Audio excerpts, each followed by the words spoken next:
I'm Celeste, and this is about 10 minutes of holiday history from the Balboa Island Museum. Today I'm going to highlight some of the Christmas and holiday traditions here on Balboa Island and in our harbor. Some of them will be things I don't think you've ever seen before, and I think that'll be kind of fun to do, and we'll just do the ones that you do know too. So here we're going to start with the Hershey family. Just really quickly, I'm here in front of our Hershey exhibit. The Hersheys immigrated to the United States from Germany in the 20s and ended up on Balboa Island working at Wally's Market. They were, Wally was their sponsor to be able to come here to the U.S. and he let them work at the market spot. They ended up buying the property across the street and creating the what became the White's Cafe, which is today's Village Inn. Tony and Mina, there were their names. Tony was a nurseryman in Germany, and so when they came to the U.S., of course, he knew everything about plants, and he ended up putting a nursery behind their cafe, which is, there's a home there now. It's on the corner of Park Avenue and Onyx. So he knew everything about trees, and they're the ones who really brought the big Christmas tradition to the island. So Tony was the one who planted the first Christmas tree, which was across the street from the Village Inn where the 76 Union Station was and where our current fire station is. So he put that big tree up there. There's a cute story that happened in the 1960s that Jim Jennings tells in his book, that Tony went and put a 15-foot tree in that hole. There's a hole there, by the way. There's a pot there during the year, a big terracotta pot. But if you take that pot away, there's a cylinder in the ground, and that's what we placed even to today. The big old Christmas tree goes in that cylinder with water. So he put that big 15-foot tree in there, I think it was like 62. And he came out the next day to decorate it, and the tree was gone. Well, they weren't fools. He and Jim Jennings followed the pine needle, this trail of pine needles, down Park Avenue towards the Grand Canal and up the Grand Canal, and found a group of college boys who had stolen the tree, cut it in half in order to get it into their apartment, and threatened to press charges unless they paid for a new tree, which they did, and so everything was okay after that. And that's the only time that I know of that happened. But that's kind of a cute story. Anyway, so we thank the Hersheys for starting the tradition of having our big tree on that corner, which is still there every year. It's there right now. Also, Tony and Mina invited every year Mr. and Mrs. Santa Claus to come to the island and visit with all the children. Mina would, for weeks ahead, and with some of her friends, would come over and in little net bags tie up little goodies in with little bows and give out to all the children that came to visit them. So we thank them for that tradition. There's other traditions that we have in the area that no longer exist, and one of those is the Christmas tree burn, and I love this story. What would happen is you had this problem after Christmas with what to do with all of these Christmas trees, and so they devised this was pretty much nationwide, but would also happen here. They would have a raffle.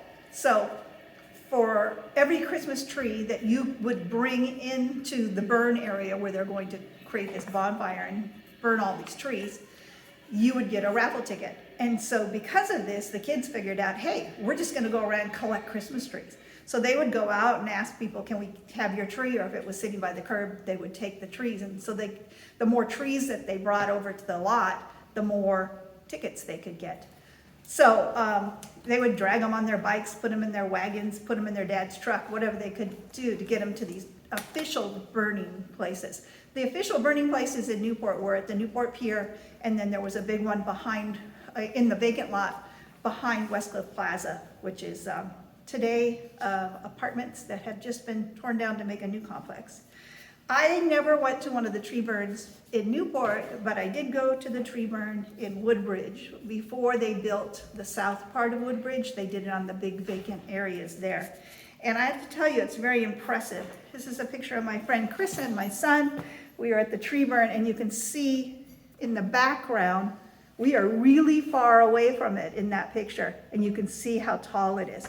The first thing the firemen would do, and this was obviously put on by the fire department, was because it was a public safety thing, is they would light one tree on fire. This is the top of the tree right here, where my finger is. That shows you how high the flames go when you just burn one Christmas tree. These are other Christmas trees over here on the side, so you can just see how small they are compared to how high this is. This is why you don't want this to happen in your house. Then they would go to the big pile where everyone had piled their trees. These are people standing here, and you can see how small they are compared to how tall this flame is going. And I can't even begin to tell you the feeling of the heat that was coming off of this thing. So just a tremendous thing and a sight to see, and something that we don't have anymore here. So this is a tradition of the past. Today we mulch our trees, and the city uses them around town to mulch plants. After that, we had something else that I'll bet everyone remembers, and I don't have the picture, Britt. The picture we just printed. You want to go grab that, and I'll talk about something else. So the cities, there was, in Orange County, up and down the beach cities, they had this thing called 40 Miles of Christmas Smiles, and all of the cities would participate in this, and the city of Newport Beach would decorate the city hall with a Christmas tree. And then I'm told, it's not in this picture, but I'm told there was a Santa that on this chimney-like structure here at the old City Hall. This is the old one out on the peninsula, of Santa in there upside down with his feet hanging out. And so this was the 1950 thing that the city of Newport Beach entered into that 40 Miles of Christmas Smiles contest. So what I was alluding to before, and Britt went and grabbed the picture for me, was if you went to school in the Newport Mesa district anytime in the 60s, 70s, 80s, you remember Santa Claus coming on a helicopter. And another great memory that we have in Newport is, and I worked at Harborview School, we would tell the kids, hey, Santa's coming. We'd line them all up out on the blacktop, and then helicopter would land. And he would go to all the schools in the Newport Mesa district and the private schools as well, and hand out candy canes to all of the kids. I will tell you that one of the people in this picture is Ralph Whitford, who was a teacher at Newport Elementary School, and I'll let you decide which one it is. Also, let's see, here is a beautiful picture of the pavilion. I think that it should look like this again at Christmas time, where we have the beautiful cupola in red, and then there's Christmas trees, and it says Merry Christmas on the top. So I understand, you know, we have hard times right now with COVID, but it would be great if we could bring this back too in the future. Another thing to remember, which we still have today at the dunes, is the whale on the beach, Moe-B. It's M-O-E-B, and their snack shop is named after that right now. But at Christmas times past, and thanks to Douglas Duquette, on the website, I grew up in Newport Beach before the OC, Tom Stilwell's site. We get a lot of these great pictures, and here is Moe-B by the crab cooker. You see that, Britt? With 8 seahorses pulling his sleigh on top of Moe-B and Santa Claus on the top there.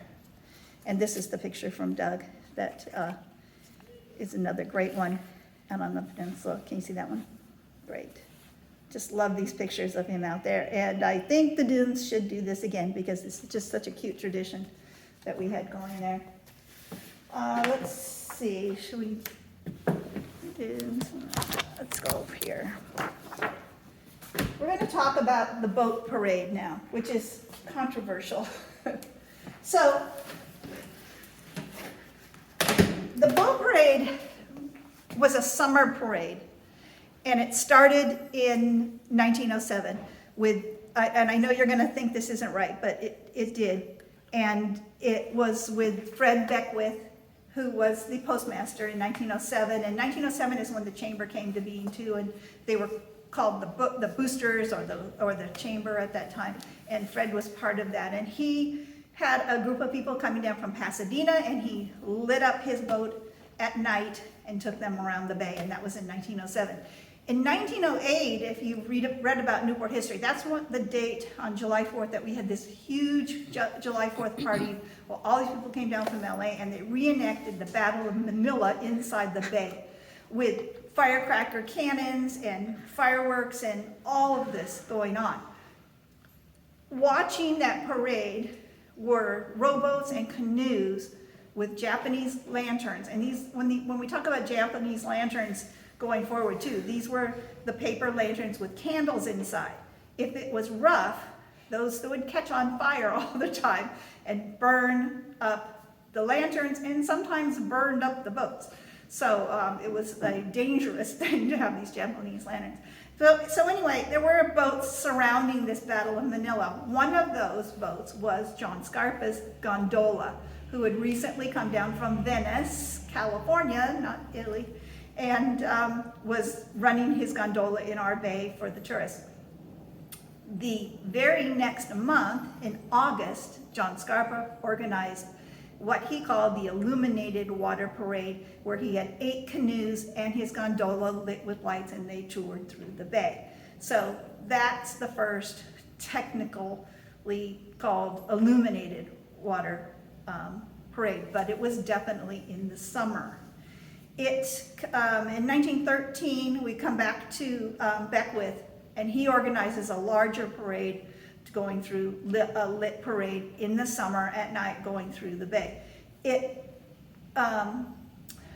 morphed into a bigger parade as time goes on, and in 1919 the chamber really stepped up, and Joe Beek directed that parade for like the next 10 years. Now in Carol Beek's oral history, she really emphasizes that this was for kids. This was originally to be for kids, just like they started the Balboa Island Yacht Club, for them to get out in their little boats and light them with the Japanese lanterns. And Joe would go out, he would store these lanterns every year, and he would go out and he would help the kids with it. He did it for 10 years, and then he didn't really, he stepped back from it because he felt it got too commercial, because it got into, you had all these city floats and street floats and commercial floats. This is Beach Rat Days. This is Hugh Macmillan's book, and it has some pictures of these floats from this Illuminated Water Parade, which was in the summer. These were barges. These were not really decorated boats. They were barges that were towed by boats. Here's one from the Rotary,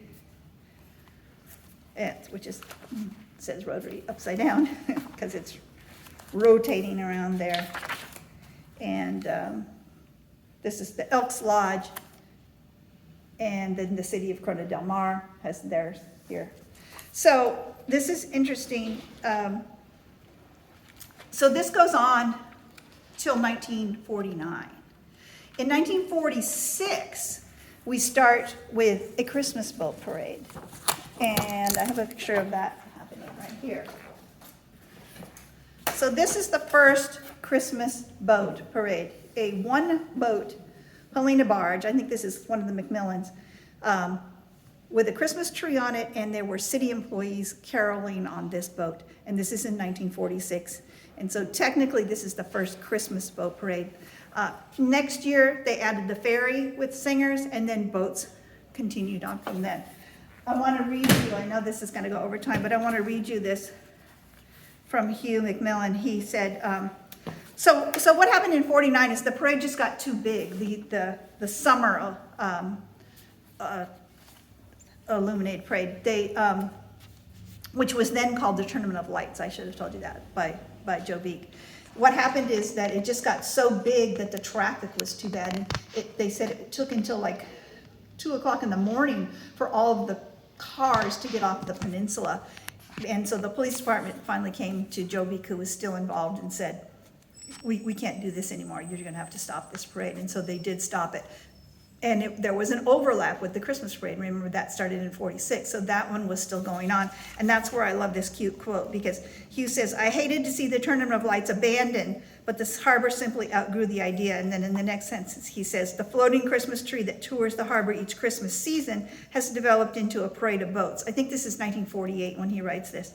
Can you remember when the tree and the towboat were alone? Each year sees more boats with the Christmas decorations joining the parade. We're liable to have another tournament of Christmas lights going if it isn't promoted too much and can be kept mainly for residents and their guests. So there was a concern that this was going to get big like the summer one and not being able to be had anymore. But it did continue. So, and we're happy about that. So let's see, what are we gonna go on to next? I've got, everything from the past is done, except fabulous pictures of Balboa Island. We would love to see this happen again with the streets decorated. And if we can't light it up, we can wrap it up. Here's another picture from Tom Stilwell's site of the trees on Marine Avenue. Can you see this, Britt? All wrapped up like candy canes, which is so adorable. And let's see, so we go from there to current traditions that are still going on. One of the things that you may have seen are the Santa ride, which are the motorcycle group. It's about 100 people dressed in Santa suits that ride their motorcycles through our area every year. They originate up in Huntington Beach at Fitzgerald's Pub, and they have collected toys for Orangewood. They take a couple truckloads of toys over to Orangewood, and they ride over there and thrill the kids in their Santa outfits. And then after that, after they drop off the toys, they just start driving up and down PCH, and they always come across the ferry on Christmas Eve, which we love to see that happen. It's just so cute. They're just out spreading joy. So if you've seen that happen, it's gone on for about 10 years now, I think. Ongoing, of course, are beautiful lights on the island. I have lots of pictures of, this was the Zimmerman's house when they used to decorate this beautiful house on Opal that has the train set up this year. I know it's up there right now. Marcy Cook's house with all the bears. Shirley's house with all the penguins. People call it the Penguin House. And one of my favorites, because it's on my end of the island, is the Vitarelli's house, the gingerbread house, where they erect this gingerbread house on their dock every year. And then we also have the Holiday Home Tour, which, let's see, started in 1996 and is not on this year because of COVID, but hopefully we'll be back next year, where you can go through and tour homes, and this is a fundraiser for the Balboa Island Improvement Association. And new traditions. This year we had a fabulous golf cart parade because of COVID, and 75 carts decorated for Christmas went up and down every single street of the island. It was so heartwarming to see the older residents who don't leave their homes come out, sitting on their decks, waving from their windows or their Dutch doors. It was just a sweet, sweet parade, and everyone that was in it had a fabulous time.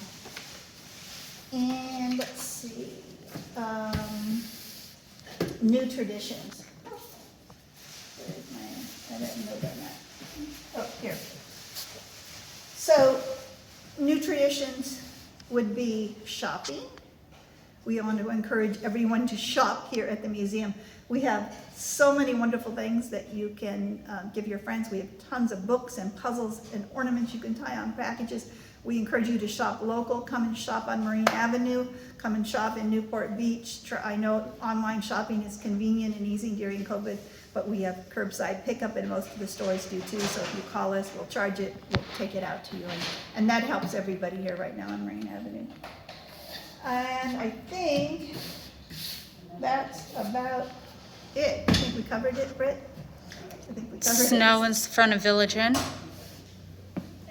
So what? The snow in front of Village Inn. Oh, I'm sorry, you're right. So another one of our ongoing traditions, we still do the Christmas tree lighting, and thank you, Britt, for reminding me. We have Snow Day out in front of the Village Inn across from the fire department, and that's been going on for about a dozen years now, where we just have a tiny little patch of snow for these kids that don't get to see snow on a regular basis, where they can go out and play in the snow. And in fairly recent years, we actually have a sled run that goes up and that the kids can slide down, which is just hilariously funny that in that small little patch of snow we have a sled run. So I think that's, light pole challenge. One more thing. This is really all over the place, isn't it? We have, in the last couple years, Lee Pearl and the BIA has sponsored a light pole challenge, and so residents around the island have named or taken over a light pole and decorated it, and this year they're giving prizes for the best light poles. And it's just bringing so much joy to the tourists, especially that walk around the island, because we can hear them talking about it as we're decorating. So I think that's it now. So everyone here at the museum would like to wish you a very happy holiday and a better new year. So we're all looking forward to 2021. So thanks for listening, and we'll see you soon. Bye.